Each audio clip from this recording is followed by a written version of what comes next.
Construction on the close to $170 million Pierhead Project to begin by year-end. St. Joseph residents assured government is addressing their issues. The Prime Minister puts a pause on plans to acquire lands at the Drax Plantation. And in sports, Kickstart Rush and Wotton taste victory in the latest Premier League fixtures. Broadcasting from our studios in the Pine St. Michael, this is CBC NewsNight, starting now.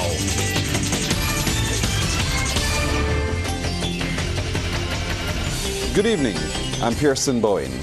Construction will begin at the site of the multi-million-dollar Pierhead Project by year-end. So says developer Neville Isdell, who spoke to CBC News about the highly anticipated project, saying it's a multi-use development with residential, urban, experiential, historic, beachside, shopping, eating and drinking facilities. Hear more in this report. In an exclusive interview with CBC News, developer Neville Isdell says the $160 million project, which consists of 3 phases, should be completed in 72 months. It includes the steel building, the House of Pillars, Bridge House, and the Blackwood Screw Dock, all of which will keep their original names. Fairly soon, we will be starting to do some piling end of September. I would think near the end of the year, we'll be able to start some construction. We're doing it in 3 phases. So the first phase will be this actual area here that we're in right now. And that'll be about 46 apartments, but they'll have the wonderful views of the sunset, etc. And then a second phase and then a third phase, which is where Bridge House is. And in the end, we will have done over, probably it'll take us 6 years, 174 apartments here as well. Scores of Barbadians are expected to be employed during its construction, and an estimated 300 will find jobs once the project is completed. Not just for tourists, no, because the tourist season is one part of the year. And we're going to have cafes, we're going to have restaurants, we're going to have shops, we're going to have a beach club here. Numbers of things. We want to activate the whole thing. And we want it to reflect the history. There's a history from down here. Rum, the first barrels of rum rode off the wharf here. There's the screw dock. There's so many things that we are able to do to give it a specialness. This area here is a very unique area. And that's where with Paul Altman, I was down here having actually a lunch. And he said, this is all for sale. And I said, what, this whole area here with the river and with the beach? Because I've seen developments worldwide that have been similar to this, but not the same, none's ever the same. But they're always a hub of a city, a major city, a port city. And here, this capital has all the assets, but they haven't been used. And that's my idea, is that we can make this into something unique, something very special, and something that's also Barbadian. This is for everyone, okay? Mr. Isdell, who is the former chairman and CEO of the Coca-Cola Company and former president of the World Wildlife Fund, says the conservation of the historic nature of the site is a priority, and it's being considered at every level of the development. The developer, as his team, has sought fundamental advice from heritage organizations here in Barbados. Unfortunately, the buildings are not stable enough for us to be able to build on them. So what we have to do is to take down and then rebuild in a modern way, but also that has a taste of Barbados. So we try and use the coral stone. I think we can be able to do that. We've got the screw dock to tell the story. So we're in the history. It's part of the DNA of this site. And therefore, we'll reflect that in terms of what we deliver. That's why it'll be very good for tourists. It'll be unique and special. But also, it has to be part of the society. The development will comprise of about 6 acres overall, including the area at the point, with over 330,000 square feet of built area. Mr. Isdell, who has been living in Barbados for more than 20 years, says his love for the island is his greatest motivation to make the major investment. Rianne Phillips, CBC News. Lawyers are currently finalizing the contractual terms of the public-private partnership of Gaia Inc. Chief negotiator of the agreement, Professor Avinash Prasad, says they finalized the main elements last summer and they are working on some last details. He spoke to CBC about the process. Lawyers from both sides have been trying to finish the contractual terms. These aren't the normal day-to-day commercial arrangements, which we've all agreed already. It's the things that lawyers do, making sure that there's some clarity and certainty about what happens if things go wrong. What happens if the airport has to close for 3 months because of a hurricane? What happens if we want to sack them for poor performance? What happens if we do something, the government, that makes it hard for them to do their job? All of these things have to be understood, clarified, processes agreed, arbitration arrangements set up. And it's not really in our interest to rush these and get a poor agreement that won't stand the test of time. Professor Prasad says they're using best practices to guide the process, but things should be finalized soon. The processes, the arbitration agreements, all sorted. And that's what's taking some time. But it should be over in the next few weeks or so. I suspect perhaps before the end of May. St. Joseph residents are being assured government is doing its utmost to rectify the issues such as poor roads in the constituency to ensure their safety and comfort. But in the meantime, they've been told to be a bit more patient as it won't be an automatic fix. This was the message delivered by officials last evening as St. Joseph Speaks came off at the Grantley Adams Memorial School. We get more in this report from Rianne Phillips. I don't think Job want nothing with St. Joseph people. We have been patient. We don't have no more, but I know about them. I don't have no more patience left. So thank you all, and I hope you will look into the top drivers and the roads. That plea from St. Joseph resident Marilyn Cook summarizes the tone and essence of many of the evening's points.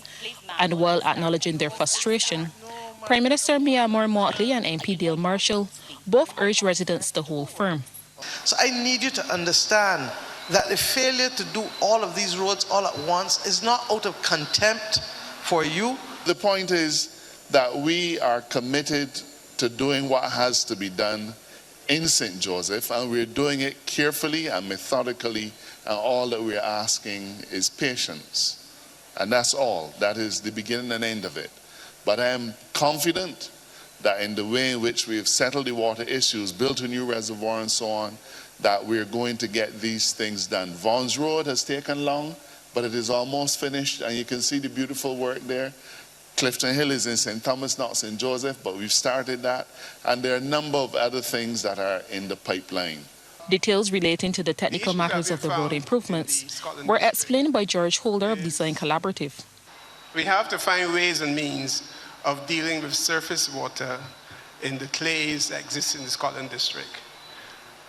We also have a situation where previous designs of roads did not have to carry the loads that we have to carry these days, the size and weights of the vehicles. And in doing this, or in trying to solve these problems, we have to undertake detailed and soils investigations, geotechnical investigations. And he offered a tentative timeline for further improvements. The roads will be completed in a specific time. There's a 3-year contract between Plan and the government of Barbados. And we anticipate and expect that the roads will be completed in that time. The specific roads in St. Joseph, which he mentioned, which are under design at the moment, we estimate that maybe in the 4th quarter of this year, and perhaps towards the end of the 3rd quarter of this year, we will be able to start 2 or 3 of those roads. Another burning issue of the night related to transport. Chief Operations Officer Linda Holder explained what is being done to address the matter. We are still having challenges with the Chalky Mount in particular. We have been seeing some increases in Sugar Hill. I know that you would prefer that they're all larger buses, but you should have seen that we've been putting in some large electric buses on the Sugar Hill route. It is not the best, we know this, but we are continuing to work on it. Our resources at this point in time does not allow us to give everyone an hourly service, but we are slowly working on improving that. Officials are expected to visit more parishes in the coming months to hear firsthand from constituents on the matters affecting them. People of St. Joseph, Rianne Phillips, once again for coming out. CBC News. Prime Minister Mia Amor Motley has announced Barbados is putting on pause plans to acquire lands at the Drax Plantation in St. George. The announcement was made in a video address. The plantation is owned by British MP Richard Drax, whose family played a major role in the development of the sugar and slavery across the region.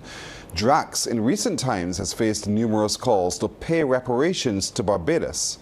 Barbados was seeking to purchase some 50 acres of land for low and lower middle income housing.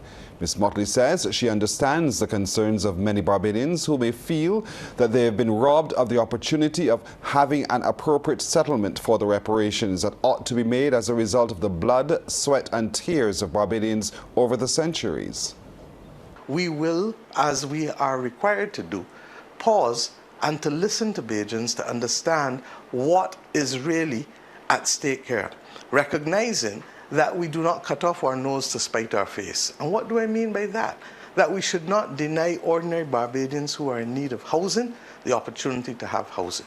But at the same time, that we pursue with greater alacrity the issue of reparations with respect to Mr. Drax and with respect to any others with whom there is a case and a chain of custody that we can justify. The Drax Hall is one of those few ones that we can actually trace the chain of custody back to the 17th century. And to that extent, the government has expressed itself as wanting to be able to find a settlement that would be just for the people of St. George and the people of Barbados. The Prime Minister says Barbados is a country governed by the rule of law. Let us also agree, as I said earlier, that two wrongs do not make a right. And that which was done in earnest to perpetrate and to perpetuate, rather, the profits of a previous generation cannot now be the inclination for us to expropriate land in breach of the Constitution of Barbados. So we will do what we have to do, but always recognizing that as a country governed by the rule of law, that people have their rights safe in this country and can be justified in feeling confidence that they're dealing with a serious country who does not act arbitrarily and capriciously. Coming up, Barbados youth ambassadors being trained to take on climate change and other challenges. Barbados CARICOM youth ambassadors and their regional counterparts are being equipped to tackle climate change and health challenges. The training aligns with CARICOM's Climate Change and Health program aimed at deepening awareness of how climate change affects health and disseminating knowledge on prevention and adaptation measures to reduce greenhouse gases. Over 30 youth advocates are taking part in the training in Guyana. CARICOM Secretary General Dr. Carla Barnett has reminded that climate change is not a distant threat. She's confident the training workshop will strengthen the platform for knowledge exchange, capacity building and collaboration among CARICOM youth ambassadors and leaders. From rising temperatures and extreme weather events to changing disease patterns and food insecurity, the effects of climate change are far-reaching, disproportionately affecting vulnerable populations, including young people, indigenous communities, and marginalized groups. Our young people will have to grapple with the consequences well into the future if we fail to take effective action today. We therefore need to ensure that young people are enabled to be agents of change with the power to shape a more resilient and sustainable future. This is critical in our CARICOM region, where young people are 60% of the total population. Minister of Health in Guyana, Dr. Frank Anthony, says a science is known on climate change, and despite efforts, emissions continue, leading to a hotter world. He says climate change not only impacts natural systems, but livelihoods as well. The changes in climate that we are currently experiencing are primarily due to human activity on the planet. And as was so vividly demonstrated by the skit or the poem that we just had. And this has led to CO2 increases. It has led to greenhouse gases in the atmosphere, causing global warming. And as a result of global warming, we are witnessing the rising sea levels, We are witnessing a change in ocean chemistry, destruction of habitats, increased transmission of diseases, reduced productivity of arable lands. The police have traced teenager Donisha Kiana Thomas, who was missing but is now reportedly safe. The 14-year-old of Alexandria, St. Lucie, reportedly went missing on the 27th of March. The police service has thanked the public for its assistance in this matter. But the Barbados Police Service is also encouraging Barbadian homeowners to make crime prevention a priority and safeguard their home and personal property. Crime Prevention Officer Inspector Roger Babb has underscored the importance of homeowners doing a number of simple but effective things to help protect themselves.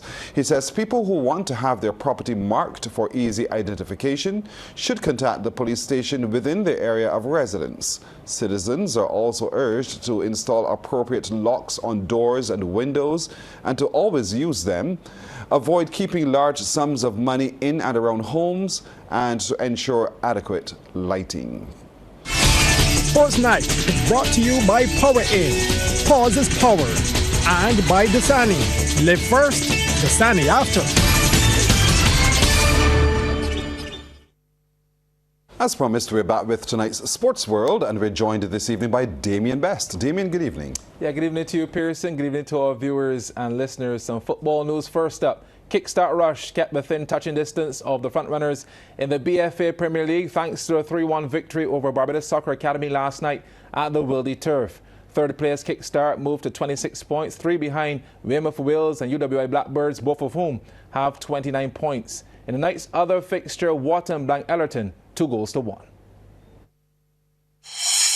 Premier League season progressing nicely. Barbados Soccer Academy versus Kickstart Rush in the blue.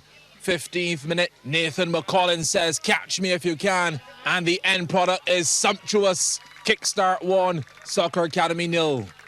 Head coach Ronaldo Pee Wee Jilts had another reason to smile after this nicely wrapped gift. Across into the box finds Neymar Walters on the doorstep with time and space. 2-0 in the 27th minute. Kickstart tactically and technically unlocking the BSA defense at will. Carl Hinkson has the green light to shoot. Devastating from the angle. 3 hot ones before the break. Only 1 goal was scored in the second half, and it turned out to be a consolation from Auret Gala in the 51st minute, ruining Kickstart's clean sheet. But the damage was already done. They win 3-1. Next up, Ellerton in yellow playing Wharton. 2 unsuccessful challenges from Wharton, the most detrimental though in the 6-yard box. That, my friends, is a penalty. Shaquan Cullimore to give Ellerton the lead in the 13th. Sends the keeper the wrong way. And they would firmly hold on to that slender advantage until the 65th. Long range throwing, and after bouncing around like a pinball, Shane Lord gets the equalizer for Wharton. 1-1 then. Ellerton could have and should have scored a few minutes later, but after the first save, the second effort was a shocker. Not clinical at all. Well, there will be a heavy price to pay. 5 minutes from regulation. Ellerton caught ball watching, and Khalil Gill at the back door taps in. Wharton FC registered a 2-1 victory over Ellerton. Well, 9 drivers and 2 bikers are gearing up to challenge the rest of the region this coming weekend for the Island Rush Drags event in St. Vincent and the Grenadines. CBC's Amory Burke caught up with some of the drag racers as they went through their final preparations. Over the past few weeks, the Bajan team of drivers Jaton Roach, Sammy Kamabach, Andre Bryan, Steve Bruce, Dawa Innes, Shaquille Jamot, Ronnie Harper, Nicholas Pinto, and Ramel Aline, and bikers Sheridan Mohammed and Shane Owls fine-tuned their machines and shipped them off to neighboring St. Vincent and the Grenadines for the Island Rush Drags event set for this coming weekend. Expected to line up against dragsters from Trinidad and Tobago, St. Lucia, Antigua, Grenada, and host St. Vincent at the E.T. Joshua Drag Strip. Through the help of the BTMI, the Control of Customs, head of the Port Authority, and the shipping agents Calvin Hawkins Customs Services and Eric Hassel Shipping Limited, the machines have made the journey to SVG. Jatone Road should be getting his first taste of regional competition behind the wheel of his Swift and will compete in the 9-second class in the 8th mile and 42nd to lower 32nd class in the quarter mile. He's looking forward to the outing. How to get everything sorted out. I still have to deal with the clutch, but when we get there, we'll deal with that so we can put down some impressive times with the Swift. Another first-timer is Shaquille Shotboss Gemont behind the wheel of its Mitsubishi Colt, who's aiming to be in the lower 14 to 13-second class for the quarter mile and the 9-second class for the 8th mile. He admits he had to put a lot of work into the car to be ready. It was a bit difficult getting in car started out for the competition, but the car pretty much ready now. Yeah. What are some of the things that you had to do to be ready? Just before the car was supposed to be shipped off, I had to rebuild the complete engine, and then we had some problems getting the ECU and everything tuned. We got it started out the night before the car was supposed to be shipped, and we made it, so yeah. I expect it to be a little bit stiff, but as I say, just going to enjoy myself and try to be competitive. Meanwhile, this is no unfamiliar territory for Ronnie Hoppy Harper, who has competed in St. Vincent before. He will be behind the wheel of his 2017 Jaguar F-Type Coupe, and he has already been sizing up his competition. I've been thinking and watching the other people on YouTube, trying to prepare and see what I need to do. I'm in the 12-second bracket, so I feel fairly confident in that bracket. I should do really well. The car, I think, is very ready. I didn't have a chance to check it as I should because of the time crunch in shipping the vehicle. But me personally, I'm always ready. I'm always ready. I'm becoming one with the car. Is just the little tweaks and stuff that you have to make just to make sure you're spot on, because there's not really a lot of room for mistakes in drag racing. But it's pretty good. Harper also believes that for the younger drivers to compete on the regional platform, it helps with the development of the sport as a whole. It's a pleasure for me to see the art coming together, because we got a lot of talent in Barbados that people don't really recognize. So we just want to get the drag racing out there for the whole people, the whole Caribbean together to come and see what's going on. The team leaves the island on Thursday and Friday, with the action set to begin on Saturday. The Business Report is brought to you with the kind compliments of the National Insurance and Social Security Service. More than a contribution, it's your lifeline. In tonight's business report, Frontier Airlines, recognized as America's greenest airline, is expanding its network, with Barbados being among its stops. It will operate non-stop flights to Barbados and the Dominican Republic from San Juan, Puerto Rico. Flights to Santiago in the Dominican Republic will begin on June the 14th and to Barbados on July the 3rd. Both routes will operate 3 times weekly. Be authentic, be yourself, and know your season. The advice came from Executive Director of the Barbados Accreditation Council, Lisa Gale, as she addressed the Administrative Professionals Day Luncheon of the Barbados Association of Administrative Professionals at the Lord Erskine Sandiford Center today. Discussing the topic, Poised for Excellence, Sustaining Professionalism, she said knowing when it is your season is paramount as an administrative professional. Some seasons you got to be quiet. Some seasons in an office, you got to shift the atmosphere. Some seasons you have to be obedient even when you don't agree with the policy of the organization. Some seasons you have to be forthright and admit that this is not right. Some seasons you have to just bow your head and just quietly pray. There are some seasons that you have to go through, and I encourage you to learn your lessons as you continue to be poised for excellence, learning to manage conflict as well and not burning bridges. In a wide-ranging speech, she told the gathering of administrative professionals, you will fail sometimes, but soft skills keep you in the job. But life is about learning and to be always on your guard. In moving from space to space, you realize that you see some of the same people in different places. So if somebody is a parent of a child, of one of your children, or somebody who you used to work with, or somebody who is your neighbor, or somebody, you're always seeing people. I don't go anywhere in Barbados and not see somebody that I know. So I'm called to be on my best behavior. I'm called to exude something that is wise and positive.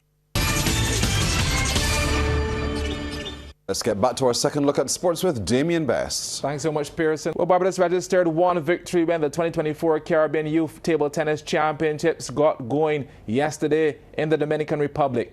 Malik Amy and Josham Smith spearheaded the Bajans' 3-1 win over Grenada in their second group stage match of the under-15 boys section. Before that, Amy, Smith and Raquel May Green lost to the trio from Dominican Republic 3-0. Barbados also lost their opening match in the under-19 section to Trinidad and Tobago 3-0. There was no improvement today, with both the under-15 and under-19 teams losing to St. Lucia and Cuba, respectively. The singles competition gets going tomorrow. And that's our time tonight. Thank you for spending it with us. I'm Pearson Bowen for the crew. To all of you, good night. By God's will, see you tomorrow.